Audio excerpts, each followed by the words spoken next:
सुखदेव जी समझा करके कहते हैं, हे राजन परीक्षित, महाराज हिरणाक्ष का वध पहले हो चुका है, और जब हिरणाक्ष का वध भैया ने सुना है, हिरणाक्ष का वध सुनते ही सुनते हिरण्यकश्यप के दिमाग में एक झटका लग गया कि साधारण मनुष्य पर विजय पानी है तो हमें कुछ नहीं करना है, लेकिन देवताओं पर विजय पानी है तो देवताओं पर विजय पाना ही केवल एक साधन तपस्या है। और यही सोच करके हिरण्यकश्यप भगवान ब्रह्मा की तपस्या करने के लिए जंगल में पहुंचे। महाराज हिरण्यकश्यप ने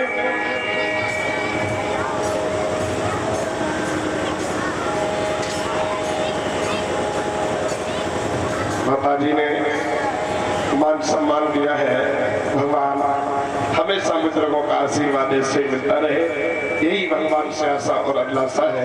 बोलिए सच्चे दरबार की। जब भगवान की तपस्या करी तो भगवान प्रकट हुए। हिरण्यकश्यप ने पूछ लिया, महाराज, हिरण्यकश्यप कहने लगा, मुझे अमरत्व का वरदान दे दो, मुझे अमर कर दो। अमर? तो ब्रह्मा जी कहने लगे, पागल हो गया है, इस दुनिया में अमर तो कोई नहीं है, इस दुनिया में आया है, जो भी मृत्यु लोक में आएगा उससे मरना होगा, और तू अमर कैसे हो जाएगा? अमरता की जगह कोई दूसरा वरदान मांगना।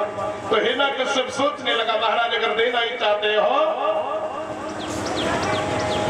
तो हमें ऐसा वरदान दे दो, कैसा कि ना मैं दिन में मरूं, ना रात में मरूं, ना अस्त्र से मरूं, ना शस्त्र से मरूं, ना कोई पशु मारे, ना कोई इंसान मारे, दिन में मरूं, ना रात में मरूं, भीतर मरूं, ना बाहर मरूं, यानी ऊपर ना मरूं और नीचे ना मरूं, ना आदमी से मरूं, ना पशु से मरूं, ना अस्त्र से मरूं और ना शस्त्र से मरूं।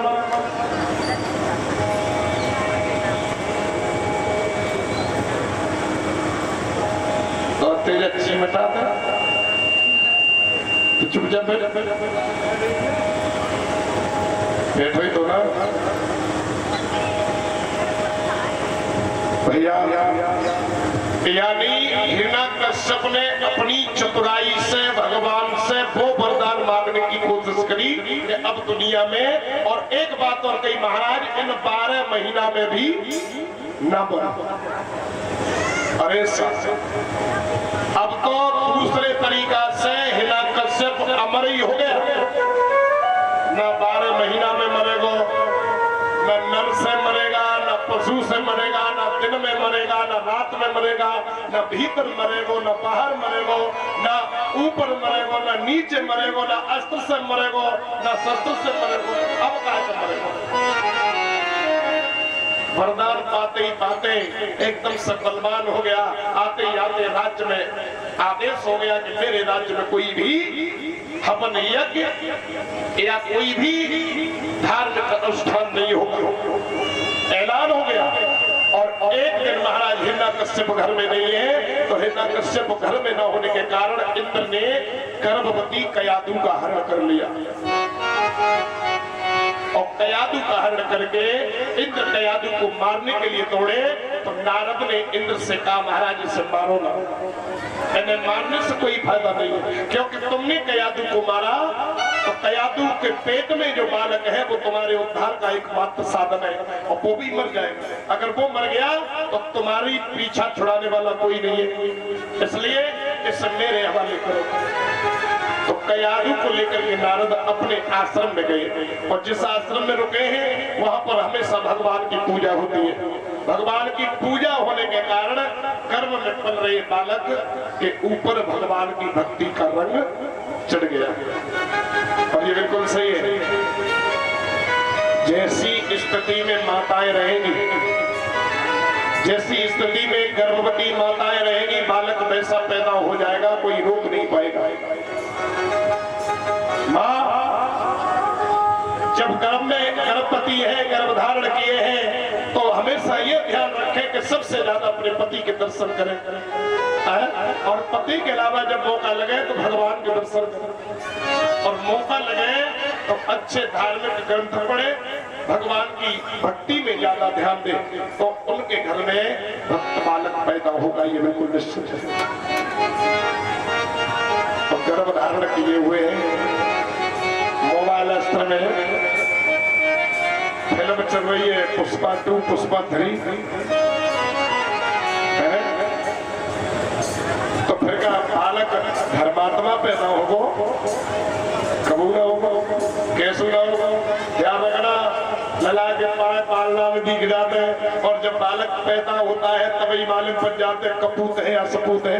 कपूत पैदा होगा अब सगुन होंगे, सपूत पैदा होगा सगुन होंगे। अच्छे अच्छे काम जो बने बिगड़े बड़े काम वो बन जाएंगे जब घर में सपूत पैदा होगा।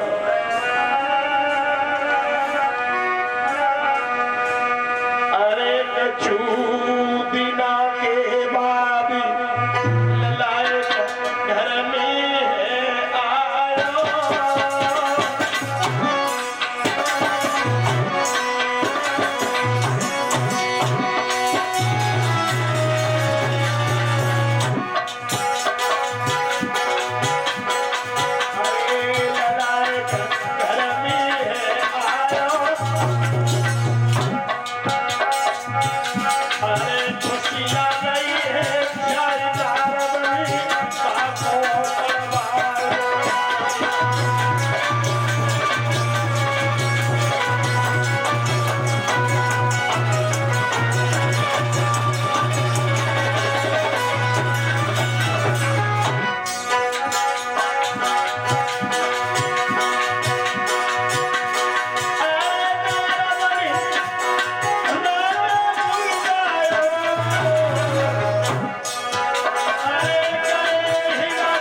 में बुलवाया और कयादू को पुत्र सहित भेंट साथ में करके कही महाराज अपनी कयादू को ले जाओ। लेकर के घर आए और घर में जिस समय वो बालक थोड़ा बड़ा हुआ तो पढ़ने के लिए शंडा मार्ग गुरु के आश्रम में जाने लगे। गुरु जी के आश्रम में जाते हैं, रोजाना पढ़ के आते हैं। एक दिन प्रहलाद की नजर एक दरवाजे पर पड़ी और दरवाजे पे कैसी पड़ी महाराज, एक कुमारी अपने दरवाजे पे अबा जल रहा है और अबा के पास में बैठी बैठी रो रही है। सोच रही है दीनानाथ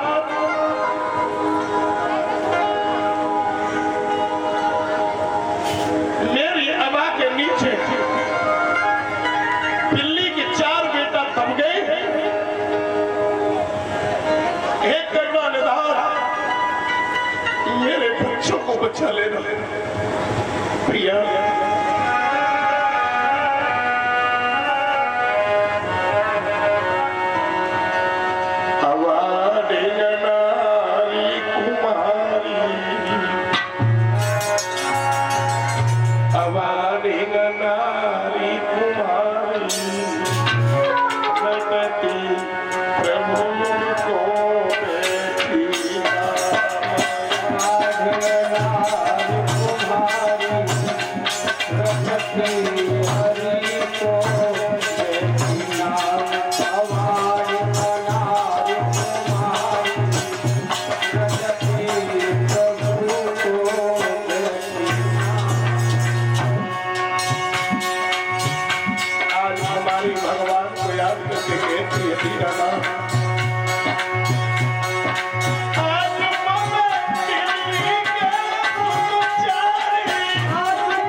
को बच्चा लो। इधर प्रहलाद गुरु की पाठशाला से पढ़ करके घर वापस लौट रहे, कुमारी को रोता हुआ देखा, एकदम से हाथ में बस्ता है, किताबें रख दी और कहने लगे, बुढ़िया तुझे मालूम नहीं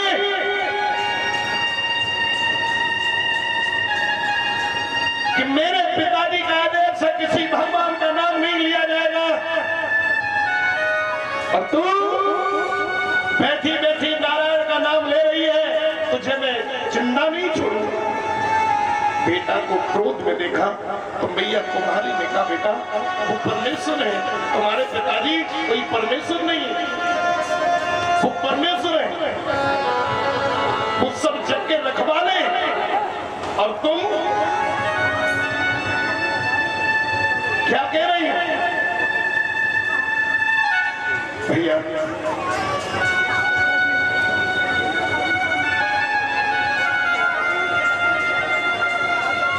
प्रहलाद को समझा करके मैया कहने लगी, बेटा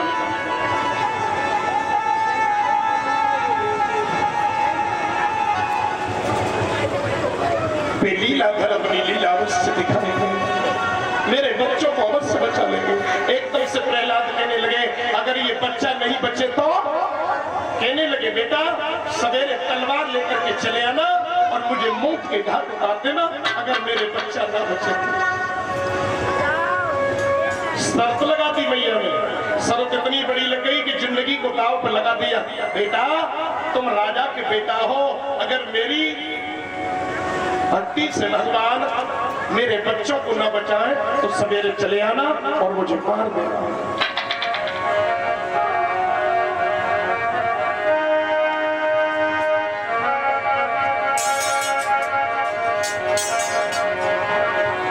इधर प्रहलाद तो चले गए और रात ही रात में मैया प्रहलाद की उन बातों को याद करके भगवान से कहती है, दीनानाथ कि नाथ अब कोई बीरत समान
आते हो। आज मेरी समस्या है, हे दीनों के नाथ मेरी रक्षा। और उधर सारी रात कुमारी रोती रही। सुबह हुआ, सुबह होते ही होते प्रहलाद हाथ में तलवार कुछ सिपाहियों को लेकर के सामने खड़ा हो गया। अरे बुढ़िया अब आप खोलो। अरे भैया जैसे ही हवा खुलने लगा और आवाज ऐसे ही खुला, घट उठते ही घट पलट गया, घट घटित हुए फुलबारी के, घट घट बैसी की माया से जीते लला मंजा।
उठते भगवान की माया से घट बदल गया और सबके सब घड़ा पड़ गए।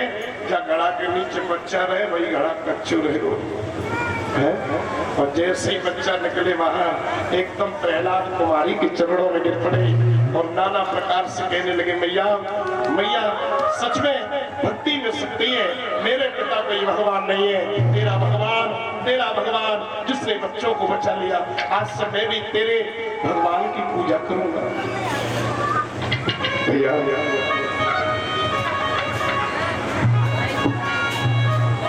आज प्रहलाद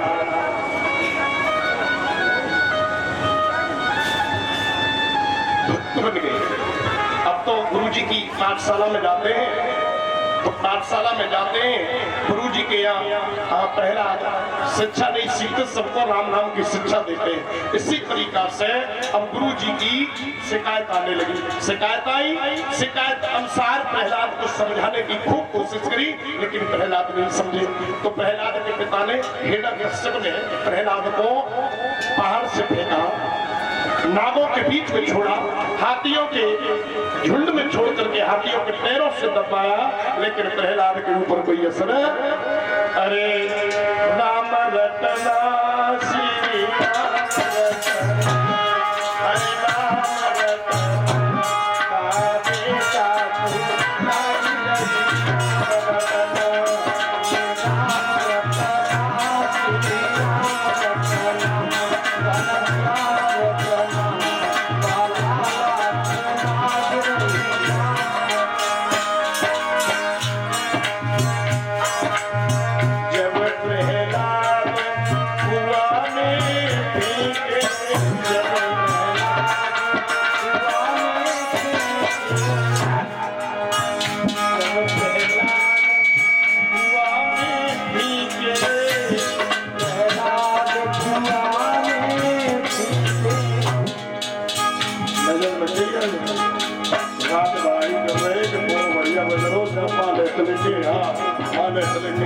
लेकिन पाले जाने से पहले यार पूरा तक है वो चिल्ला चिल्ला जब प्रहलाद हुआ जब प्रहलाद हुआ